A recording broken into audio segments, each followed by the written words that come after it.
Selamat datang di channel Pemuja Malam. Jangan lupa like, share, and subscribe ya. Terima kasih.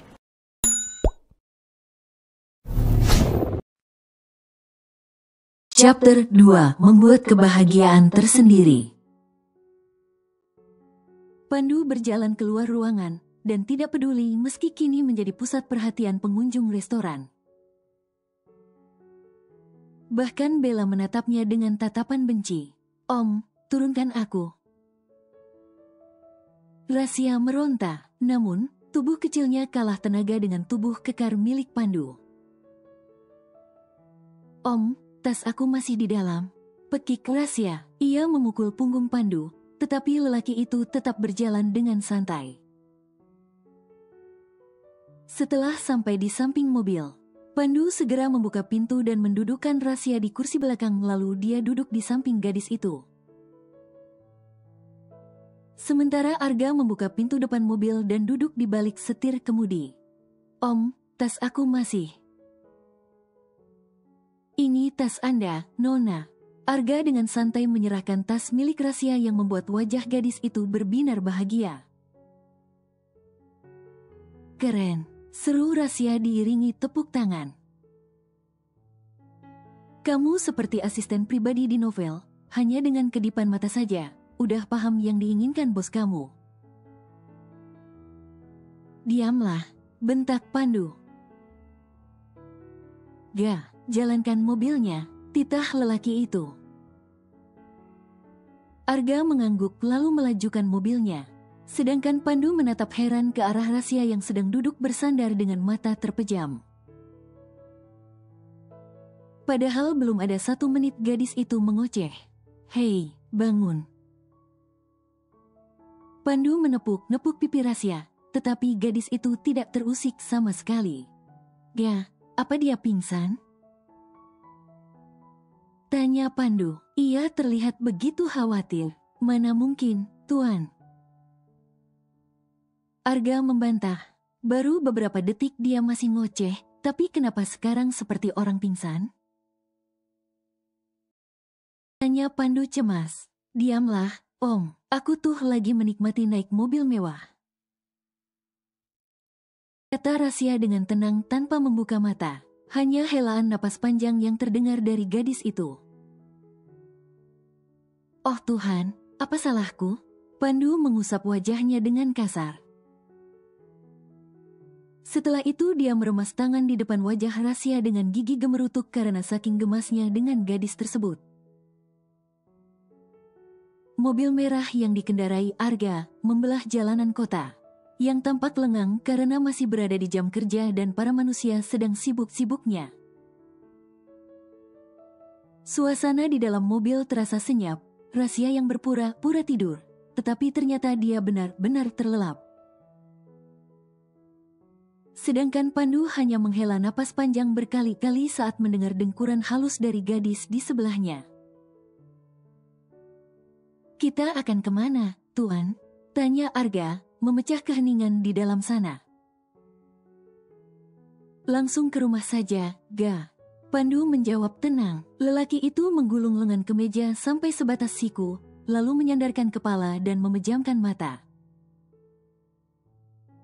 Baru saja suasana kembali senyap, terdengar bunyi ponsel Pandu menggema di sana. Pandu menarik keluar ponsel dari saku celana. Tanpa membuka mata, lelaki itu langsung mengangkat panggilan tersebut. "Halo," sapa Pandu. Suaranya terdengar bermalas-malasan. "Pandu, kamu di mana?" Suara pekikan dari seberang telepon seketika membuat Pandu memaksa kelopak matanya agar terbuka. Bahkan, lelaki tersebut sampai duduk tegak dan melihat layar ponsel untuk memastikan siapa yang meneleponnya. "Mom, Mommy tunggu kamu di rumah. 30 menit, lebih dari itu, Mommy akan nikahkan kamu dengan Monica." "Mommy yang benar saja, Pandu tidak mau sama Monica Matalata," tolak Pandu tegas. "Makanya jangan kelamaan, kamu tahu, kan ancaman Mommy tidak pernah main-main." "Baiklah, biar Arga mengebut." Suara Pandu terdengar begitu pasrah. Lelaki itu segera menurunkan ponsel setelah bunyi panggilan terputus menyentuh gendang telinganya. Ibu negara kalau sudah punya kemauan maka harus dituruti, kalau tidak. Bisa dirinya benar-benar dinikahkan dengan Monica. Sebenarnya, Monica itu gadis cantik, tinggi semampai, kulit putih, rambut hitam legam dengan bodi mirip gitar Spanyol. Tetapi yang membuat Pandu menolak adalah gadis itu suka ngupil sembarangan dan Pandu sangat tidak suka itu. "Ga, kita ke rumah utama sekarang," perintah Pandu. Lelaki itu sibuk memasukkan kembali ponsel ke dalam saku celana. "Bagaimana dengan Nona Rasya, Tuan?" Arga melirik dari kaca kecil depan, melihat Pandu yang sekarang sedang menatap lekat wajah Rasya yang masih terlelap. "Biarkan dia ikut," ucap Pandu. "Apa Nyonya Besar tidak akan marah?" tanya Arga khawatir. Dia tahu bagaimana Lisa, Momi Pandu, wanita parubaya tersebut tidak mudah menerima orang baru. Sehingga banyak yang mengatakan kalau Lisa adalah wanita angkuh. Tetapi kalau sudah mengenal lebih dekat, percayalah wanita tersebut adalah wanita yang baik hati. "Biarkan saja," jawab Pandu tegas. Lelaki itu kembali duduk bersandar dan memejamkan mata. Karena perjalanan menuju ke rumah utama paling tidak membutuhkan waktu hampir 20 menit. Di saat Pandu baru saja hendak terlelap, kedua mata Rasya tampak mengerjap. Gadis tersebut merentangkan kedua tangan sampai mengenai wajah lelaki di sampingnya. Sehingga membuat lelaki itu merasa sangat terganggu. "Bisakah kamu tidak bertingkah sembarangan?" omel Pandu, matanya kembali terbuka dan menatap ke arah Rasya yang sedang menguap dengan tenang. "Badanku pegel semua, Om. Aku kira naik mobil mewah nggak bakal pegel-pegel," sahut Rasya. Gadis tersebut dengan tenang menekan jari-jarinya hingga tulangnya berbunyi. Pandu merinding saat mendengar bunyi tekluk-tekluk dari apa yang dilakukan Rasya. "Apa kamu tidak takut tulang jarimu patah?" tanya Pandu. Wajah lelaki itu tampak terheran-heran. "Wajahnya biasa aja kali, Om." Rasya kembali menguap, lalu mengamati jalanan sekitar yang tampak tidak asing. Kebetulan sekali, rumah utama keluarga Andaksa melewati area tempat Rasya mengontrak. "Om, bilang sama sopirnya, nanti suruh berhenti di depan pohon jambu itu." Rasya menunjuk ke arah depan. "Suruh aja sendiri," kata Pandu dengan ketus. "Ya elah, Pak Bos, kan kamu yang jadi bosnya dia, Om." Rasya memutar bola matanya malas, sedangkan Pandu mengembuskan napas kasar. "Sudahlah, Tuan dan Nona, tidak perlu berdebat karena saya sudah mendengarnya." Arga menyela dua manusia yang selalu berdebat saat bertemu. Arga membelokkan sedikit mobilnya dan berhenti tepat di depan rumah yang tidak terlalu mewah.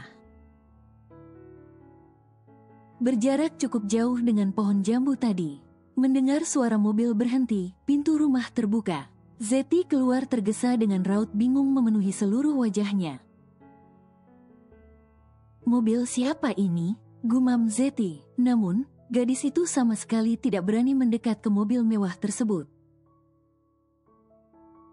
Mata Zeti melebar sempurna saat melihat seorang pria tampan keluar dari pintu depan dengan memakai setelan jas rapi.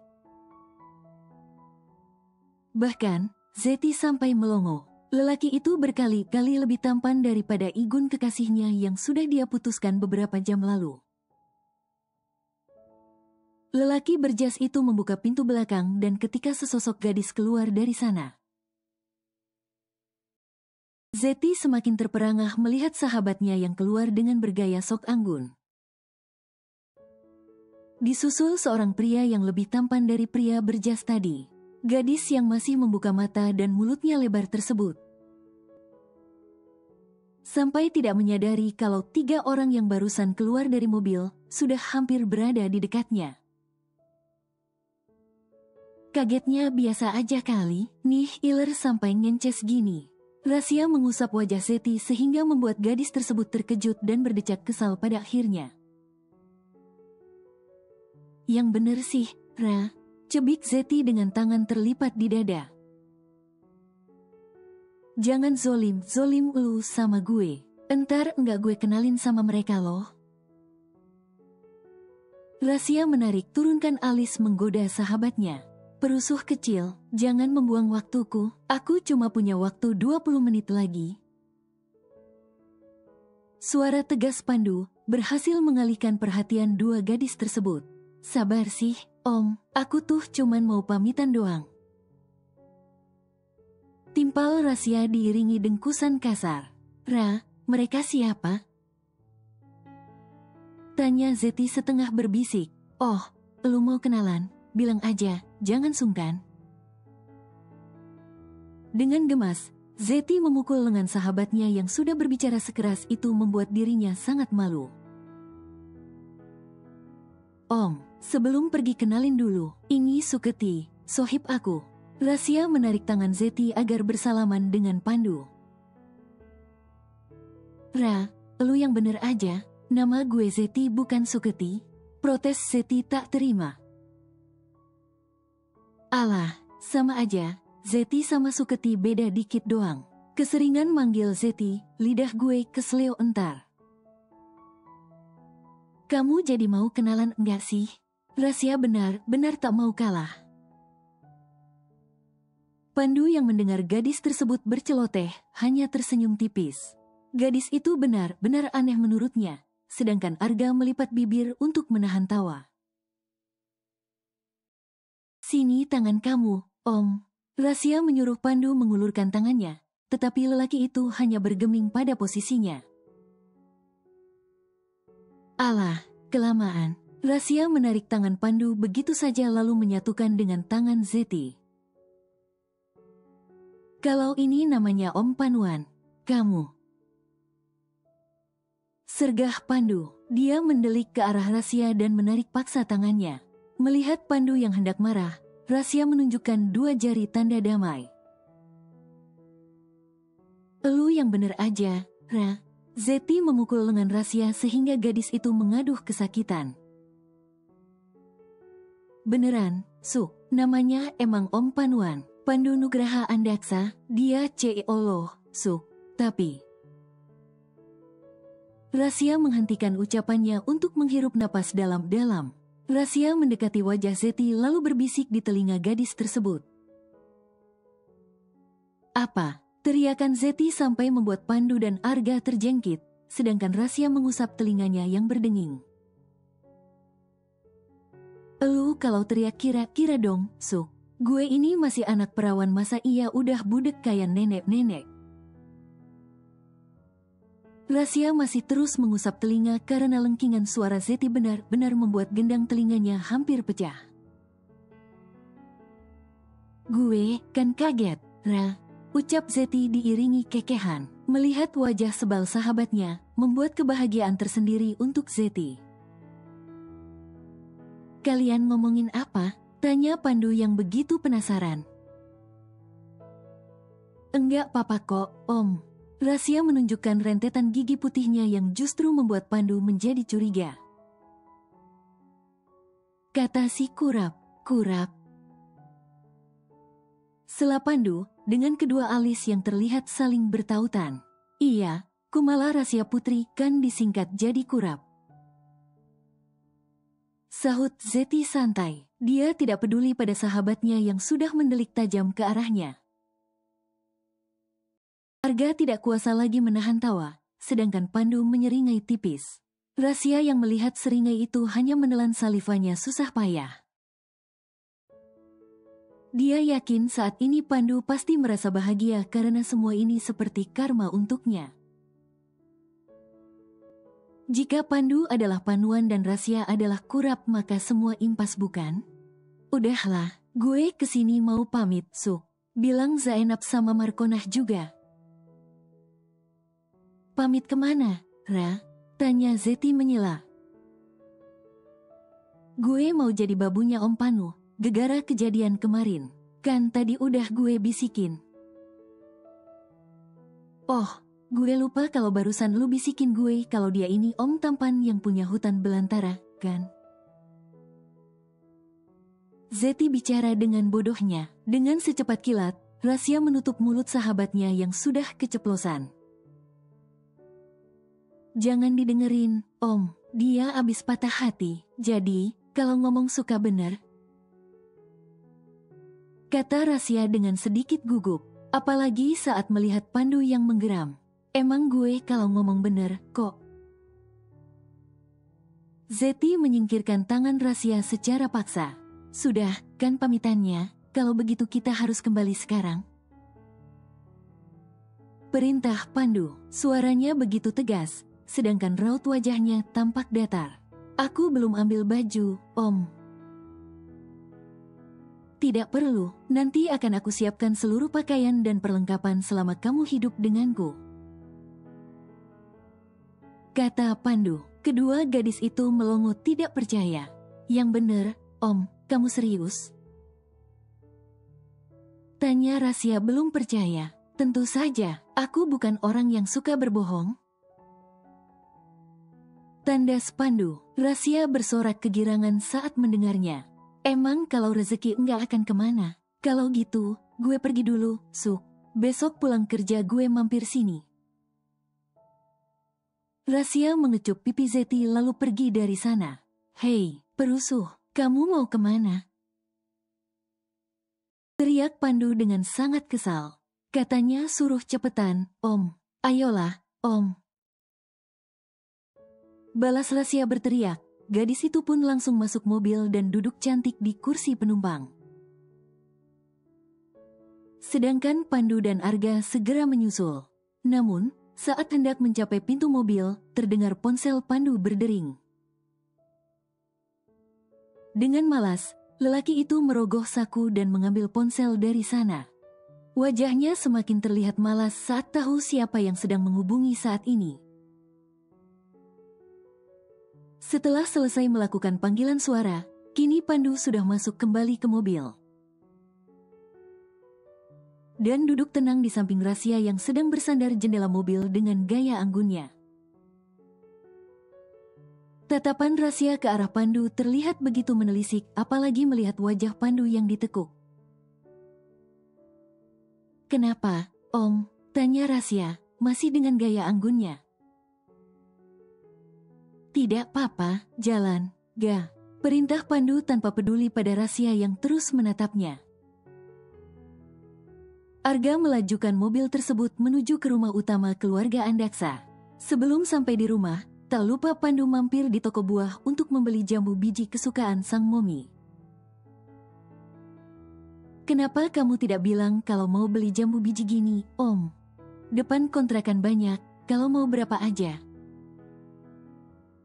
Aku siap buat metik, ucap Rasya. Buah beli di toko sama metik sendiri itu beda. Pandu menaruh jambu biji itu di jok depan, samping Arga. Ya beda, Om. Kalau beli, kan nggak usah susah manjat kayak monyet. Timpal Rasya, tangan gadis tersebut terlipat di depan dada. Bukan itu maksudku, protes Pandu tak terima. Terus apa, mau bilang kualitasnya lebih bagus? Alah, sama aja, dimakan masuk perut entar keluar juga jadi feses. Kata Rasya begitu saja. Pandu mendelik ke arah gadis itu, sedangkan Arga menggeleng tidak percaya. Sungguh, kelakuan Rasya ini benar-benar unik menurutnya. Apalagi selalu membuat Pandu kesal, seolah menjadi hiburan tersendiri. Jujur, Arga terlalu bosan dengan keseharian Pandu yang selalu sibuk dengan pekerjaan kantor. Dan sering melakukan one night stand dengan wanita berbeda hampir setiap akhir pekan. Jangan mendelik gitu, Om. Enggak takut apa kalau sampai bola matanya copot? Rasya benar-benar tenang. Sama sekali tidak takut dengan lelaki di sampingnya. Diamlah, atau aku sumpal mulutmu dengan sepatuku, ancam Pandu. Tatapan ke arah Rasya semakin menajam, tetapi gadis itu tetap terlihat santai. Coba aja kalau berani, aku pengen ngerasain sepatu mahal tuh rasanya kayak apa? Coklat kah? Atau stroberi? Jangan rasa duren kesukaanku. Rasya berseloroh. Kemudian, dia tergelak keras hingga suaranya memenuhi mobil tersebut. Pandu mengepalkan tangan di depan Rasya karena merasa begitu gemas. Sementara Arga yang sedang fokus menyetir, hanya melipat bibir untuk menahan tawa. Kamu ini sungguh. Diamlah, Om. Tadi aku disuruh diem. Kamu sendiri mancing aku buka suara. Emang lelaki tuh aneh. Kamu yang aneh, sergah Pandu, masih dengan menatap tajam ke arah Rasya. Om lah yang aneh. Rasya tidak mau kalah. Dia pun membalas tatapan tajam Pandu, dan kini mereka berdua saling melempar tatapan tajam. Kenapa hawa di sini panas sekali?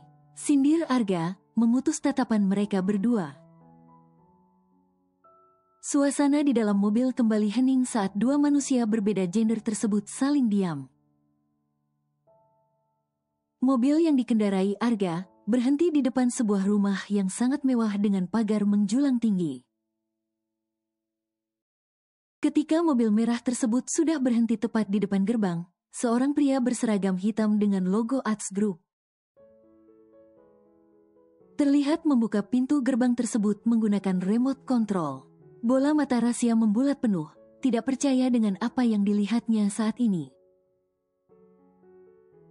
Apalagi saat mobil merah tersebut perlahan memasuki pelataran yang begitu luas. Ada pohon kelengkeng dan mangga yang sedang berbuah di halaman rumah mewah tersebut. It's amazing. Rasya bertepuk tangan dengan begitu kegirangan. Pandu yang melihat itu, hanya menggeleng dengan senyum meledek. Dasar gadis kampungan, hina Pandu, tetapi Rasya tetap terlihat biasa saja. Memang aku gadis kampung, Om. Kapan aku ajak main ke kampung halamanku? Di sana suasana lebih sejuk daripada di perkotaan gini. Rasya sungguh tidak sakit hati dengan hinaan yang terlontar dari mulut Pandu. Pandu tidak lagi menyahut, hanya mendengkus kasar dan kembali menatap ke arah depan. Arga menghentikan mobilnya tepat di depan pintu utama. Seorang wanita parubaya dengan pakaian modis yang tidak menghilangkan kesan elegan terlihat berdiri di depan pintu dengan berkacak pinggang. Arga segera turun dari mobil dan membuka pintu belakang. Pandu keluar terlebih dahulu sebelum disusul Rasya di belakang. Pandu, kamu terlambat 10 menit, bentak Lisa. Wanita itu belum menyadari keberadaan Rasya. Karena tubuh mungil gadis itu tertutup tubuh kekar Pandu yang berdiri di depannya. Maaf, Mom, barusan Pandu ada urusan dulu, sahut Pandu. Lelaki itu menyalami tangan Lisa, tak lupa mencium punggung tangan wanita yang sudah melahirkannya ke dunia. Lisa hendak kembali marah, tetapi saat Pandu sedikit membungkuk, wanita parubaya itu terkejut melihat seorang gadis sedang tersenyum, bahkan tangan gadis tersebut melambai ke arahnya. Lisa melepas tangan Pandu lalu menyingkirkan tubuh kekar putranya, sehingga kini berhadapan langsung dengan Rasya yang masih saja tersenyum simpul. Rasya menangkup kedua tangan di depan dada lalu membungkuk hormat. Selamat siang, Nyonya. Sapa Rasya, masih dengan sedikit membungkuk. Kamu siapa? Tanya Lisa, keningnya terlihat mengerut. Ekor matanya menelisik wajah cantik Rasya yang tubuh mungilnya baru saja berdiri tegak. Perkenalkan, nama saya Kumala Rasya Putri, Nyonya. Saya babu baru Tuan Pandu, maaf maksud saya Tuan Pandu Nugraha Andaksa. Rahasia menepuk bibirnya perlahan karena sudah keceplosan. Babu, maksudmu pembantu gitu? Tanya Lisa lagi. Rahasia mengangguk dengan cepat. Sejak kapan? Sejak hari ini, Nyonya. Rahasia tidak sedikit pun memudarkan senyum di bibirnya. Bagaimana bisa? Lisa belum sepenuhnya percaya. Jadi, semua ini dimulai saat saya sedang. Momi ada perlu apa memanggil Pandu ke sini? Pandu menyela ucapan Rahasia sebelum gadis yang menurutnya aneh tersebut mengatakan semuanya. Sebentar, dia belum selesai bercerita, ucap Lisa yang masih merasa begitu penasaran. Udahlah, Mom, cerita dia tidak penting. Dia itu Pandu jadiin babu di rumah karena tukang bersih-bersih yang biasanya datang saat ini sedang cuti. Pandu berbohong, padahal bukan itu alasan sebenarnya. Lisa menoleh ke arah sang putra dan menatapnya lekat untuk mencari kebohongan di sana. Merasa tatapan sang Momi yang begitu menyelidik, Pandu segera mengalihkan perhatian dengan menyuruh Arga untuk membawa buah jambu yang baru dibelinya. Lisa yang memang sangat menyukai buah jambu, terlihat begitu sumringah dan merebut buah tersebut dari tangan Arga. Bahkan, wanita itu sampai melupakan semuanya, termasuk cerita rahasia. Dengan langkah lebar, Lisa menenteng plastik berisi buah itu dan membawanya masuk ke dapur. Sementara Pandu mengekor di belakang bersama dengan Arga dan Rahasia di belakang. Duduklah, perintah Pandu. Lelaki itu berjalan ke kamar, meninggalkan Arga dan Rahasia begitu saja. Silakan duduk, Nona, suruh Arga karena sedari melihat Rahasia yang masih saja bergeming pada tempatnya. Kamu tidak duduk, Tuan? Tanya Rahasia dengan sopan. Nona, panggil saja Arga karena saya cuma asisten bukan majikan Anda. Sahut Arga. Tapi tidak sopan kalau panggil nama. Kamu kan lebih tua dari aku, ucap Rahasia. Kalau begitu panggil saja sesuka Anda, asal jangan Tuan. Mendengar ucapan Arga, Rahasia menepuk pelipis dengan kening mengerut. Arga tersenyum simpul saat melihat wajah Rahasia yang terlihat sedang berpikir keras. Aha, tubuh Arga terjangkit karena lengkingan suara Rahasia yang begitu memekik di telinga. Bahkan, Arga sampai mengusap dada saat merasakan jantungnya berdebar dengan sangat tidak beraturan. Maaf, aku membuat kamu terkejut ya? Rahasia menunjukkan dua jari dan juga rentetan gigi putihnya.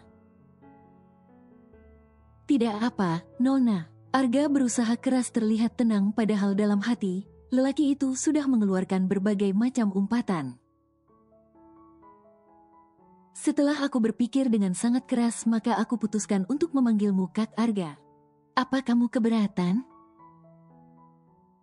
Tanya Rahasia dengan menunjukkan wajah yang begitu menggemaskan.